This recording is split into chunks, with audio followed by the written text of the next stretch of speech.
Hello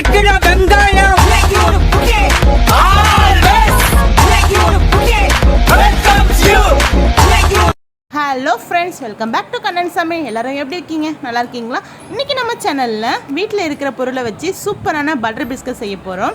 அது செய்கிறதுக்காக நான் குட்டி குட்டியாக கட் பண்ணி வச்சுருக்கேன். நட்ஸ் எடுத்து வச்சுருக்கேங்க. பாதாமையும் முந்திரியும் குட்டி குட்டியாக கட் பண்ணி எடுத்து வச்சுருக்கேன். அரை கப் அளவுக்கு நெய் எடுத்து வச்சுருக்கேன்.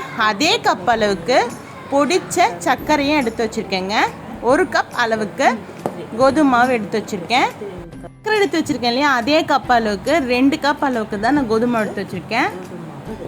இதுதான் கரெக்டான ஒரு மெஷர்மெண்ட்.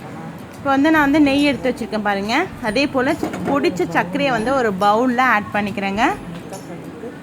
பொடிச்சிட்டு தான் ஆட் பண்ணணும், சர்க்கரையாக இருக்கக்கூடாது. இந்த மாதிரி தூள் பண்ணிவிட்டு ஆட் பண்ணிக்கோங்க.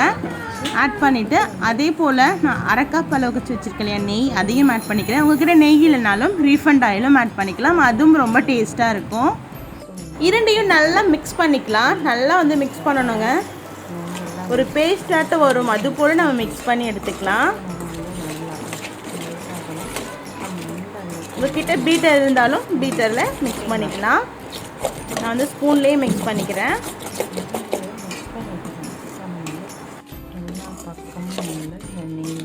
இந்த சர்க்கரை எல்லாமே நல்லா உருக்கிறதுக்கு நல்லா மிக்ஸ் பண்ணிக்கலாம். பாருங்கள், இது போல் நல்லா மிக்ஸ் பண்ணி எடுத்துக்கிட்டேன். இப்போ நான் எடுத்து வச்சுருக்க கோதுமையும் ஆட் பண்ணிக்கிறேன். கோதுமை ஆட் பண்ணிவிட்டு இது கூடவே நட்ஸையும் ஆட் பண்ணிக்கிறேன். உங்களுக்கு என்னென்ன நட்ஸ் பிடிக்குமோ அதெல்லாம் ஆட் பண்ணிக்கலாம். ஏலக்காய் ஃப்ளேவர் பிடிச்சிருந்தா ஏலக்காய் ஃப்ளேவர் ஆட் பண்ணிக்கோங்க, இல்லை வெனிலா எசன்ஸ் இருந்தாலும் வெனிலா எசன்ஸ் ஆட் பண்ணிக்கலாம். நான் எதுவும் ஆட் பண்ணலை, நார்மலாக செய்கிறேன். ஸோ இதெல்லாமே நல்லா மிக்ஸ் பண்ணி எடுத்துக்கலாங்க. ரொம்ப சூப்பராக இருந்துச்சு. கண்டிப்பாக நீங்களும் ட்ரை பண்ணி பாருங்கள். வீடியோவை ஸ்கிப் பண்ணாமல் ஃபுல்லாக பாருங்கள். நல்லா மிக்ஸ் பண்ணியிருக்கேன். நான் நெய் ஆட் பண்ணியிருக்கேன், சர்க்கரை ஆட் பண்ணியிருக்கேன் இல்லையா. சர்க்கரை நல்லா மெல்ட் ஆகும். ஸோ நல்லா பிசைஞ்சு எடுத்துக்கலாம். இதை சப்பாத்தி மாவு பதத்துக்கு கரெக்டாக வருங்க. நான் தண்ணி எதுவுமே ஆட் பண்ணலை. இதில் இருக்கிற சர்க்கரையே நல்லா மெல்ட் ஆகி நல்லா சப்பாத்தி மாவு பதத்துக்கு வரும் பாருங்கள்.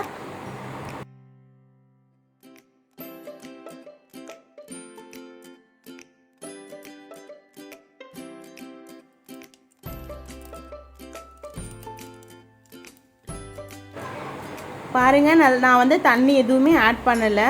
அதுவே சூப்பராக வந்திருக்கு பாருங்கள். இது நல்லா ரொம்ப அழுத்தி பிசையாமல் நல்லா சாஃப்டாக பிசைஞ்சு எடுத்துக்கலாம்.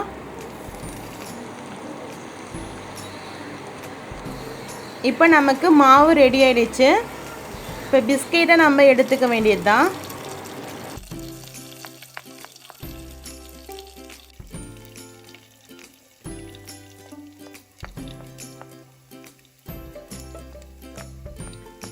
பிஸ்கெட் பண்ணுறதுக்காக நான் ஒரு கவர் எடுத்திருக்கேன். இது ஆயில் கவரு.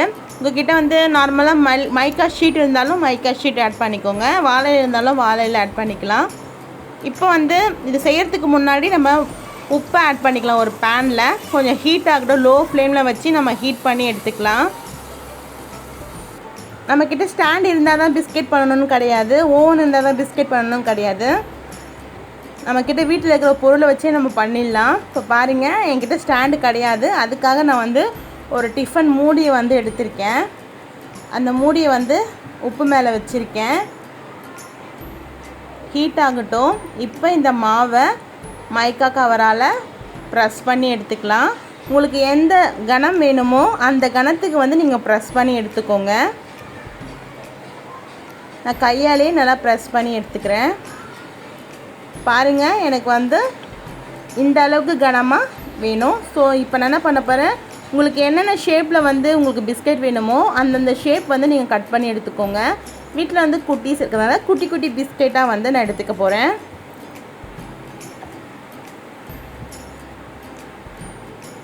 இது சட்டுன்னு செஞ்சு கொடுத்துடலாம். ரொம்ப ஈஸி தான். வீட்டில் இருக்கிற பொருளை வச்சு நீங்கள் செஞ்சு கொடுத்துடலாம். ரொம்ப சூப்பராக இருக்கும்.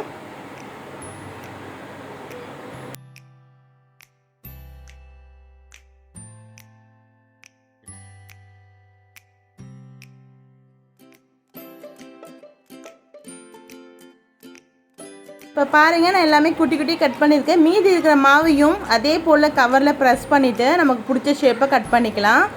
இதே போல் நீங்கள் கட் பண்ணிக்கோங்க. குட்டி பட்டர் பிஸ்கெட் மாதிரி இருக்குல்ல பார்க்க. ஸோ இதே போல் நம்ம எல்லாமே எடுத்துக்கலாம்.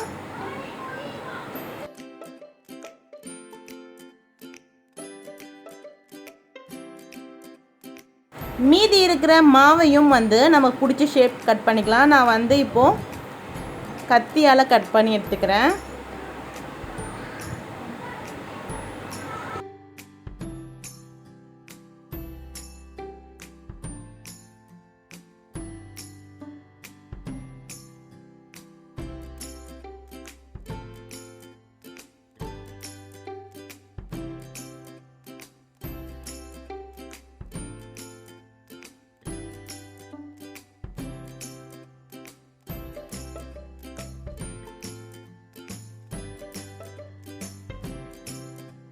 இப்போ நமக்கு ரெடி ஆகிடுச்சு. இதை ஒரு பிளேட்லேயும் ட்ரான்ஸ்ஃபர் பண்ணியாச்சு.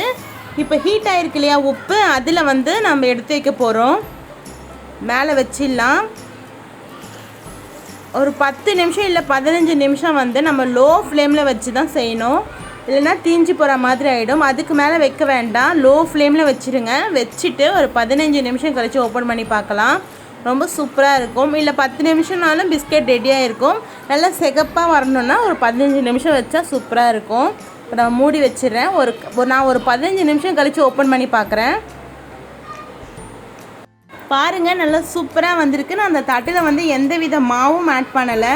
பாருங்கள், ரொம்ப சூப்பராக வந்திருக்குல்ல, நல்லா செவந்து வந்திருக்கு. கடையில் விற்கிற மாதிரியே பட்டர் பிஸ்கெட் போலையும் ரொம்ப சூப்பராக வந்திருக்கு. பாருங்கள், குட்டி குட்டியாக இருக்குது, ரொம்ப சூப்பராக இருக்குல்ல. இதே போல் நீங்களும் உங்கள் குழந்தைங்களுக்கு செஞ்சு கொடுங்க, விரும்பி சாப்பிடுவாங்க.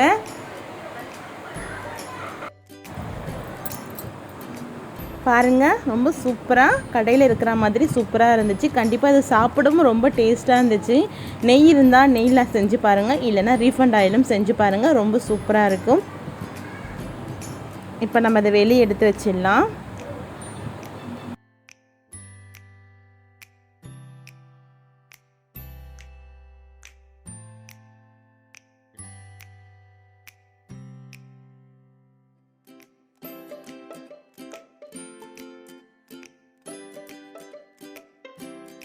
இந்த வீடியோ உங்களுக்கு பிடிச்சிருந்தா மறக்காமல் லைக் பண்ணுங்கள், ஷேர் பண்ணுங்கள், கமெண்ட் பண்ணுங்கள். மறக்காமல் கண்ணன் சமையல் சேனலை சப்ஸ்கிரைப் பண்ணுங்கள். நோயின்றி வாழ்வோம், நலமாக வாழ்வோம். மீண்டும் சந்திப்போம். தேங்க்யூ ஃபார் வாட்சிங்.